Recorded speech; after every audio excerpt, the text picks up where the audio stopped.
नमस्कार साथियों, आज वाली क्लास में अपन पढ़ेंगे जो अरस्तु ने संविधान के बारे में धारणा दी है या संविधान के बारे में उसने क्या कहा है, संविधान का किस प्रकार से उसने वर्णन किया है, ये सब आज वाली क्लास में अपन पढ़ेंगे।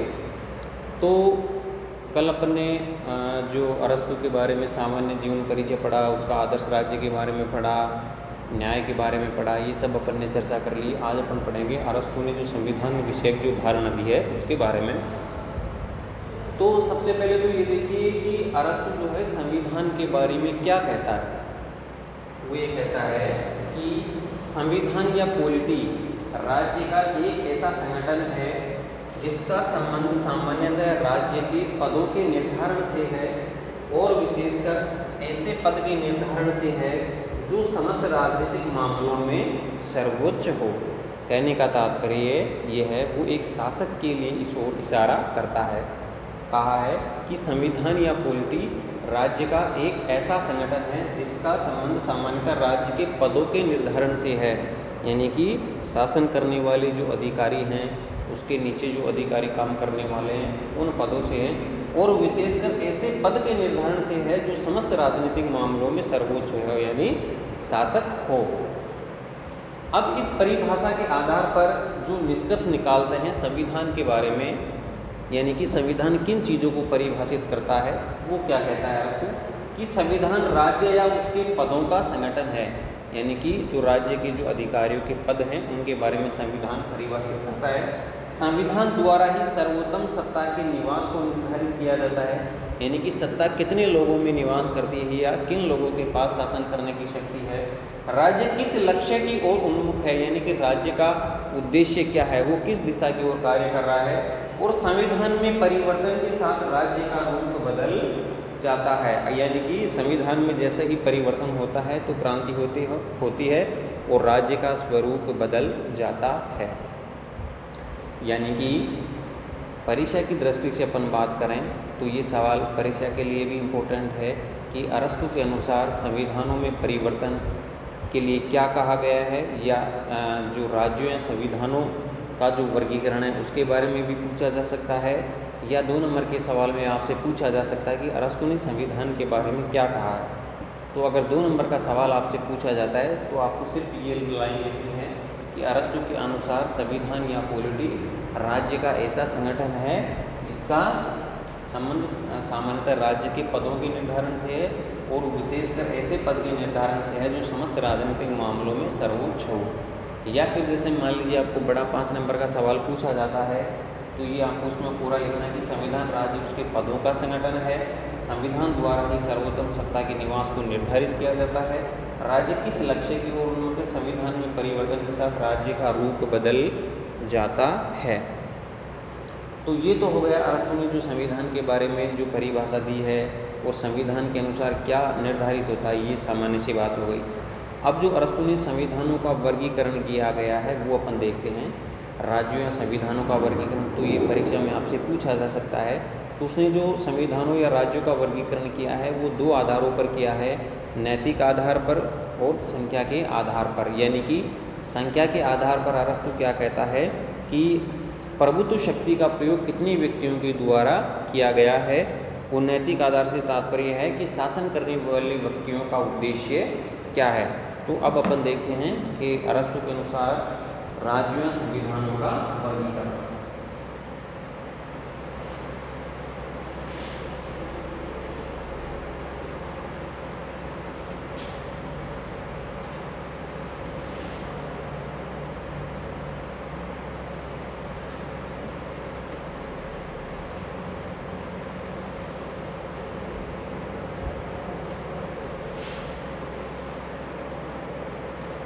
राज्यों या संविधानों का वर्गीकरण।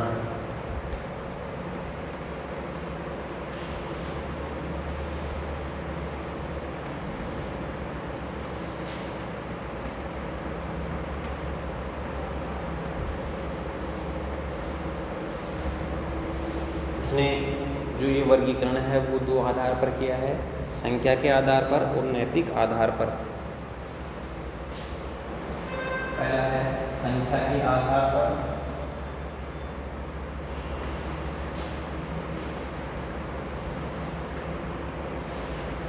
और दूसरा है नैतिक आधार पर।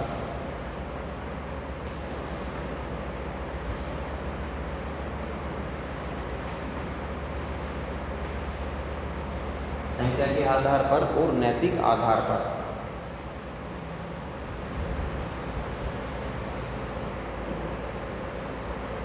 अब देखिए यहाँ अरस्तु ने जो संविधानों का वर्गीकरण किया है वो देखिए, सबसे पहले अपन देखते हैं अरस्तु ने जो संविधानों का वर्गीकरण किया है वो दो आधारों पर किया है, संख्या के आधार पर और नैतिक आधार पर। ये हमने लिख दिया है, संख्या के आधार पर और नैतिक आधार पर। अब संख्या के आधार पर अपन देखते हैं कि शासन करने वाले व्यक्तियों की संख्या कितनी है और सर्वोच्च सत्ता के संचालन का उद्देश्य क्या है। तो शासन करने वाले व्यक्तियों की संख्या, जैसे मान लीजिए शासन करने वाला एक है, तो जैसे मान लीजिए संचालन का उद्देश्य एक तंत्र या राजतंत्र या शासन का विकृत रूप आततायी तंत्र। यानी कि अपन देखते हैं कि शासन जब एक व्यक्ति सामान्य हित को दृष्टि में रखते हुए शासन कार्य करता है तो उसे राजतंत्र कहा जाता है, किंतु जब शासन केवल अपने ही हितों को दृष्टि में रखते हुए किया जाता है तो वह निरंकुश बन जाता है और शासन का विकृत रूप सामने आता है, जिसे हम क्या कहते हैं, आततायी तंत्र। शासन सत्ता जैसे कुछ व्यक्तियों या एक दो व्यक्तियों के हाथ में रहती है तो वो कुलीन तंत्र का रूप होता है, और जब विकृत रूप बिगड़ जाता है तो उसको हम कहेंगे वर्गतंत्र या धनिक तंत्र की संज्ञा देते हैं हम। थोड़े से व्यक्तियों का शासन जब सामान्य हित में कार्य करता है तो वह कुलीन तंत्र कहा जाएगा, किंतु जब वह केवल शासकों को हित को दृष्टि में रखते हुए करता है तो वह अल्पतंत्र या धनिक तंत्र में परिणत हो जाता है। तीसरा हम देखते हैं कि बहुत से लोगों द्वारा अगर शासन सत्ता प्रयोग की जाती है तो वो सामान्य हित को दृष्टि में रखते हुए करेगा तो बहुतंत्र या संवैधानिक तंत्र कहलाएगा, और अगर वो विकृत रूप हो जाएगा तो वो भीड़ तंत्र कहा जाएगा। अब जैसे मान लीजिए ये आपको परीक्षा की दृष्टि से अपन देखें तो 5 नंबर के सवाल में आपसे पूछा जा सकता है, तो जिस प्रकार से मैंने इसकी टेबल बनाई है उसी प्रकार से आपको टेबल बनानी है। अरस्तु ने जो संविधानों का वर्गीकरण किया है वो दो आधारों पर किया है, संख्या के आधार पर, नैतिक आधार पर। ठीक है, यहाँ भी आपको लिखना है। फिर शासन करने वाले व्यक्ति की संख्या कितनी है और सर्वोच्च सत्ता के संचालन का उद्देश्य क्या है।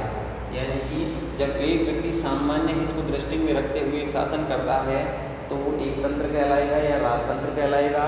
जब शासन बिगड़ जाता है या विकृत रूप की स्थिति में आती है तो उसे आततायी तंत्र कहा जाएगा। शासन सत्ता जब कुछ व्यक्तियों के हाथ में रहेगी तो उसे हम अल्पसंख्यक की संज्ञा देंगे, और अगर उसका उद्देश्य सही है तो कुलीन तंत्र कहलाएगा, और अगर शासन का रूप बिगड़ जाता है तो वर्गतंत्र या धनिक तंत्रों की हम उसी संज्ञा देंगे। तीसरा है बहुसंख्यक, यानी कि कुछ व्यक्तियों या बहुत अधिक लोगों द्वारा शासन सत्ता की जाती है तो संवैधानिक तंत्र कहलाएगा, और वह बिगड़ जाता है तो भीड़ तंत्र का रूप उसे कहा जाएगा। तो इस प्रकार जो है अरस्तु ने संविधानों का वर्गीकरण किया है। ठीक है, अब देखिए इसके आगे अपन पढ़ते हैं, ये आप अपनी नोटबुक में नोट कर लीजिए। अब जो अरस्तु ने आदर्श राज्य की जो स्थिति बताई है या अरस्तु ने आदर्श राज्य के बारे में बताया है तो वो क्या है। प्लेटो जिस आदर्श राज्य की बात करता है उससे भिन्न बात करता है अरस्तु आदर्श राज्य के संबंध में। अरस्तु के जो आदर्श राज्य का उद्देश्य है वो क्या है। शासन का उद्देश्य व्यक्ति को उत्तम जीवन व्यतीत करने के लिए तथा व्यतीत करने के लिए साधन उपलब्ध कराने का लक्ष्य राज्य का है। यानी कि अरस्तु आदर्श राज्य के संबंध में कहता है कि राज्य में जो निवास करने वाली संख्या है उसको उत्तम जीवन जीने के लिए, सुखपूर्वक जीवन जीने के लिए सारी सुविधाएं उपलब्ध कराने का उद्देश्य राज्य का है। अब आदर्श राज्य की कौन कौन सी विशेषताएं अरस्तु बताता है वो अपन यहाँ देखते हैं।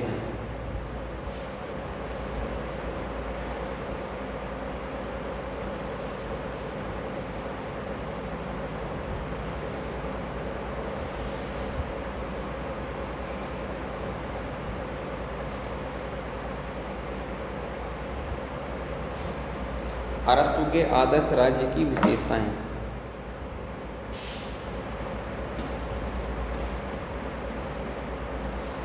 अरस्तु के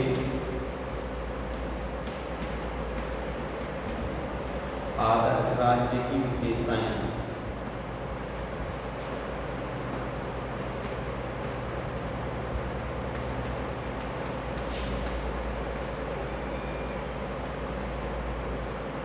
यानी कि अरस्तु ने जो एक आदर्श राज्य की कल्पना की है उसमें वह कौन कौन सी बातों का समावेश करना चाहता है, उसकी कौन कौन सी वो बातें बताता है, वो अपन यहाँ देखते हैं। आदर्श राज्य का लक्ष्य व्यक्ति का नैतिक विकास।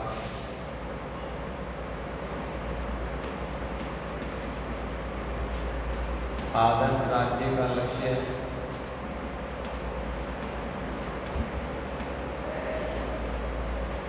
व्यक्ति का नैतिक विकास।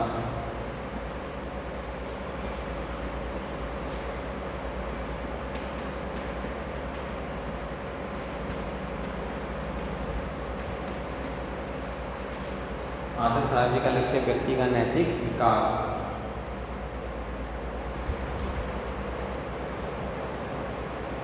अपन यहाँ देखते हैं कि अरस्तु ने आदर्श राज्य की कौन कौन सी विशेषताएं बताई हैं। मैंने यहाँ लिखी हैं। आदर्श राज्य का लक्ष्य व्यक्ति का नैतिक विकास होना चाहिए। मध्यम मार्ग का सिद्धांत उसने दिया है। विधि की सर्वोच्चता का प्रतिपादन उसने किया है। जनसंख्या, प्रदेश, शिक्षा, राज्य में विभिन्न वर्ग और आर्थिक व्यवस्था, स्त्रियों के साम्यवाद की व्यवस्था नहीं। यहाँ है स्त्रियों की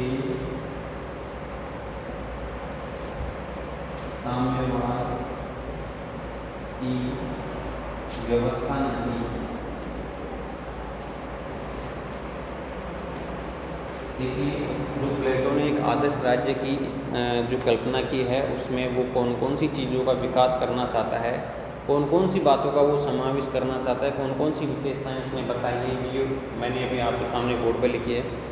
सबसे पहले वो विशेषता बताता है कि आदर्श राज्य का लक्ष्य एक व्यक्ति का नैतिक विकास होना चाहिए। यानी कि राज्य जो आदर्श राज्य की उसने जो कल्पना की है तो राज्य व्यक्तियों के लिए ऐसी व्यवस्था करेगा कि जिसमें सभी व्यक्तियों का नैतिक विकास हो, उनकी जो रोज़मर्रा की आवश्यकताएं हैं वो पूर्ति होनी चाहिए। एक स्थान पर अरस्तु कहता भी है कि जो राज्य है वो जीवन के लिए अस्तित्व में आया है और वह अच्छे जीवन के लिए अस्तित्व में बना हुआ है। तो ये बात जैसे आपको परीक्षा में पूछी जाए या आप प्रश्न का उत्तर लिखते हुए आपको याद आए तो आपको उसमें ज़रूर लिखना चाहिए कि राज्य जीवन के लिए अस्तित्व में आया है और वह अच्छे जीवन के लिए अस्तित्व में ही बना हुआ है। तो अरस्तु सबसे पहले जो राज्य में जो जनसंख्या रहती है या व्यक्ति रहते हैं उनमें नैतिक विकास पर अधिक बल देता है। दूसरा है मध्यम मार्ग का सिद्धांत। अरस्तु प्लेटो की भांति किसी चीज़ के पीछे नहीं भागता, किसी एक बात पर बल नहीं देता, वो अतिवादी नहीं है, किसी भी चीज़ का मध्यम मार्ग का सिद्धांत वो चुनता है। ये बात आपको 2 नंबर के सवाल में पूछी भी जा सकती है कि मध्यम मार्ग का सिद्धांत किसने दिया है? अरस्तु ने। तो अरस्तु कहता भी है कि मध्यम मार्ग का अनुसरण करने वाला जीवन ही अनिवार्यतः श्रेष्ठ जीवन है और वह मध्यम मार्ग ही ऐसा है जिसे प्राप्त कर लेना प्रत्येक मनुष्य के लिए संभव है या प्रत्येक व्यक्ति के लिए संभव है। तो वह मध्यम मार्ग का सिद्धांत देता है। विधि की सर्वोच्चता यानी कि राज्य के अंदर वो एक कानून की व्यवस्था करता है, सभी लोगों को समय पर कानून का या कानून के द्वारा न्याय प्राप्त हो सके। तो इसका समर्थन करते हुए अरस्तु लिखता है कि व्यक्ति के शासन की तुलना में विधि का शासन श्रेष्ठ है। यानी कि जो व्यक्ति का शासन करता है उससे बेस्ट वो कानून के शासन को सर्वोत्तम मानता है, क्योंकि विधि ऐसा विवेक है जिस पर व्यक्ति की इच्छा का प्रभाव नहीं पड़ता। यानी कि कानून एक ऐसी चीज़ है जिस पर व्यक्ति की इच्छा का प्रभाव नहीं पड़ता। तो राज्य में वो विधि की सर्वोच्चता पर बल देता है। अगला बिंदु है जनसंख्या। जनसंख्या के लिए वो कहता है कि राज्य की जनसंख्या लिमिट में होनी चाहिए, अधिक मात्रा में जनसंख्या नहीं होनी चाहिए जिससे कि अनेक समस्याओं का सामना करना पड़े। यानी कि राज्य की जनसंख्या बहुत अधिक भी नहीं होनी चाहिए और बहुत अधिक कम भी नहीं होनी चाहिए, यानी कि मध्यम मीडियम राज्य की जनसंख्या होनी चाहिए जिससे कि वो अपनी आवश्यकताओं की पूर्ति कर सके। प्रदेश के बारे में वो कहता है कि जो प्रदेश का भूभाग है वो ठीक ठाक होना चाहिए राज्य को अति साम्राज्यवादी व्यवस्था भी नहीं करनी चाहिए और सभी आवश्यकताओं की पूर्ति हो सके इस प्रकार का प्रदेश का जो भूभाग है वो ऐसा होना चाहिए। और निवास करने वाले व्यक्तियों के लिए भी जो आवास है, ज़मीन है, वो आसानी से उपलब्ध हो सके। इसके बाद वो शिक्षा की बात करता है कि राज्य को एक आदर्श राज्य में शिक्षा की समुचित व्यवस्था का प्रबंध करना चाहिए, जिससे कि जो राज्य के नागरिक हैं, बच्चे हैं, उनको उत्तम शिक्षा की प्राप्ति हो सके। इसके अलावा वो राज्य में विभिन्न वर्गों की बात करता है, 6 वर्गों की बात करता है, जिनमें कृषक, शिल्पी, योद्धा, व्यापारी, संपत्तिशाली, पुरोहित या सार्वजनिक हित का निर्धारण करने वाले निर्णायक। तो इन प्रकार के विभिन्न वर्ग राज्य के अंदर होने चाहिए। अगली बिंदु है कि आर्थिक व्यवस्था। आर्थिक व्यवस्था के लिए भी वो संपत्ति का यानी कि जो जमीन है उसका उपयोग के लिए वो सामूहिकता का समर्थन करता है, यानी कि भू संपत्ति व्यक्तिक हो लेकिन उसका उपयोग सामूहिक रूप से होना चाहिए, सब लोग इसका समान रूप से उपयोग कर सके। संपत्ति सामूहिक हो पर इसका उपयोग जो है वो व्यक्तिक होना चाहिए, संपत्ति सामूहिक हो तथा उसका उपयोग भी सामूहिक होना चाहिए। इस प्रकार की वो आर्थिक व्यवस्था की बात करता है। अगला बिंदु पर देखिए, स्त्रियों के साम्यवाद की व्यवस्था ने, जिस प्रकार अरस्तु ने, प्लेटो ने स्त्रियों के साम्यवाद की बात की है या परिवार विषयक साम्यवाद की चर्चा की है, उस प्रकार की व्यवस्था जो है वो अरस्तु नहीं करता। आदर्श राज्य में किसी भी वर्ग के लिए या स्त्रियों के साम्यवाद की धारणा का प्रतिपादन वो नहीं करता। तो इस प्रकार जो है अरस्तु ने अपने आदर्श राज्य की विशेषताएं बताई हैं कि एक आदर्श राज्य में किन किन चीज़ों का समावेश होना चाहिए। यहाँ मैं दोबारा से रिपीट करता हूँ कि आदर्श राज्य का लक्ष्य व्यक्ति का नैतिक विकास होना चाहिए। दूसरी उसने बताया कि मध्यम मार्ग का सिद्धांत वो अतिवादी नहीं है, मध्यम मार्ग के सिद्धांत का प्रतिपादन करता है। विधि की सर्वोच्चता को प्रतिपादन करता है। जनसंख्या के लिए वो कहता है कि जनसंख्या ना ही तो कम होनी चाहिए ना ही अधिक होनी चाहिए, जनसंख्या इतनी ही होनी चाहिए कि राज्य के द्वारा उसका भरण पोषण पेट पालन किया जा सके। प्रदेश की वो बात करता है। शिक्षा के लिए वो बात करता है। राज्य में विभिन्न वर्ग, 6 वर्गों की बात करता है। कृषक, शिल्पी, योद्धा, पुरोहित, संपत्तिशाली जो भी है 6 वर्गों की बात करता है। आर्थिक व्यवस्था की वो बात करता है। स्त्रियों के साम्यवाद की व्यवस्था की वो बात नहीं करता। तो ये जो है प्लेटो का अरस्तु का आदर्श राज्य है, उसकी जो विशेषताएं उसने बताई हैं। जो अपन ने पढ़ा है उसको मैं दोबारा से यहाँ रिपीट करना चाहूँगा। ये आपको जैसे परीक्षा में भी पूछा जाए तो कि अरस्तु ने संविधानों की परिभाषा दी है कि संविधान या पॉलिटी राज्य के पदों के निर्धारण का संगठन है, यानी कि शासन सत्ता का प्रयोग किस प्रकार से किया जाता है। फिर उसने जो संविधानों का वर्गीकरण बताया नैतिक आधार पर और जनसंख्या के आधार पर, यानी कि 3 वर्गों में उसने बांटा है। यानी कि एक व्यक्ति जैसे शासन करता है तो शासन जैसे एक तंत्र या राजतंत्र होगा, और अगर बिगड़ता है तो आततायी तंत्र की वो संज्ञा देता है। कुछ व्यक्तियों के द्वारा शासन किया जाता है जिसे वो अल्पसंख्यक का नाम देता है। तो अगर वो सही अर्थों में शासन कर रहे हैं तो कुलीन तंत्र की संज्ञा दी जाती है, और अगर वो शासन बिगड़ जाता है तो उसे वर्ग तंत्र या भीड़ तंत्र की, धनिक तंत्र की वो संज्ञा देता है। फिर अगर बहुसंख्यक लोगों के द्वारा शासन किया जाता है तो बहुतंत्र या संवैधानिक तंत्र कहा जाएगा, और अगर शासन बिगड़ता है तो उसे वह भीड़ तंत्र की संज्ञा देता है। इसके बाद वो आदर्श राज्य की बात करता है। तो आदर्श राज्य का लक्ष्य वो बताता है कि व्यक्ति का नैतिक विकास होना चाहिए, राज्य में सभी वर्गों को जीवन यापन की जो वस्तुएं हैं वो आसानी से मिलनी चाहिए। फिर वो आदर्श राज्य की विशेषताएं वो बताता है। अब इससे आगे वो अरस्तु सामाजिक जीवन में दासता के लिए भी बात करता है कि दास किस प्रकार के होने चाहिए, किन व्यक्तियों को दास बनाया जाना चाहिए। तो ये सब बातें वो अपने सामाजिक जीवन में करता है। इसके अलावा वो क्रांति की बात भी करता है। क्रांति के लिए वो कहता है कि संविधानों में परिवर्तन ही क्रांति है, यानी कि अगर एक शासक के द्वारा संविधानों में परिवर्तन या अनैतिक रूप से परिवर्तन किया जाता है, शासन सत्ता का प्रयोग किया जाता है, तो उससे क्रांति जन्म लेती है, और क्रांति किसी भी प्रकार की हो सकती है, उससे राज्य को नुकसान ही है। तो ये अपन 2 टॉपिक पे अगले वाली क्लास में चर्चा करेंगे। तब तक के लिए आप अपने ये नोट कर लीजिए, और जो पढ़ाया है उसका आप लगातार रिवीजन करते रहिए, प्रैक्टिस करते रहिए। तब तक के लिए धन्यवाद।